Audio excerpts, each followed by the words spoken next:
Praise the Lord. Hallelujah. പ്രിയ സഹോദരങ്ങളെ, ഈ വ്യാഴാഴ്ച ദിനത്തിൽ കർത്താവിൻ്റെ വലിയ കരുണ നമ്മുടെ ജീവിതങ്ങളിലേക്ക് വർഷിക്കട്ടെ എന്ന് പ്രാർത്ഥിക്കുകയാണ്. ഇന്ന് നമ്മൾ ധ്യാനിക്കുന്നത് കൊരിന്ത്യർക്ക് എഴുതിയ 2-ാം ലേഖനത്തിലെ 3-ാമത്തെ അധ്യായത്തിലെ 17-ാമത്തെ തിരുവചനമാണ്. അവിടെ വചനം വെളിപ്പെടുത്തുകയാണ്, കർത്താവ് ആത്മാവാണ്. എന്നിട്ട് പറയാണ്, കർത്താവിൻ്റെ ആത്മാവുള്ളിടത്ത് സ്വാതന്ത്ര്യമുണ്ട്. അതായത് ദൈവസാന്നിധ്യം എവിടെയൊക്കെയുണ്ടോ, ശരിക്ക് ദൈവത്തിൻ്റെ സാന്നിധ്യം അനുഭവിച്ചൊരു മകനാണോ ഞാൻ? എൻ്റെ ജീവിതത്തിൽ പ്രിയ സഹോദരങ്ങളെ, എല്ലാത്തിലും ഒരു സ്വാതന്ത്ര്യമുണ്ട്.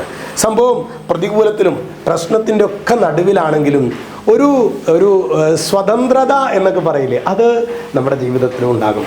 നമുക്കൊരു സ്വാതന്ത്ര്യം ഇല്ലാതെ ആകെ കെട്ടപ്പെട്ട അവസ്ഥയിൽ നമ്മൾ കഴിയുകയാണെങ്കിൽ ഗൗരവമായ വിധത്തിൽ നമ്മൾ ചിന്തിക്കണം, ദൈവത്തിൻ്റെ ആത്മാവിൻ്റെ സാന്നിധ്യം എൻ്റെ കൂടെയുണ്ടോ എന്ന് നാം ആത്മാർത്ഥമായിട്ട് വിചിന്തനം ചെയ്യണമെന്ന് സ്വർഗം ആഗ്രഹിക്കുന്നുണ്ട്. അപ്പോൾ വചനം പഠിക്കുക.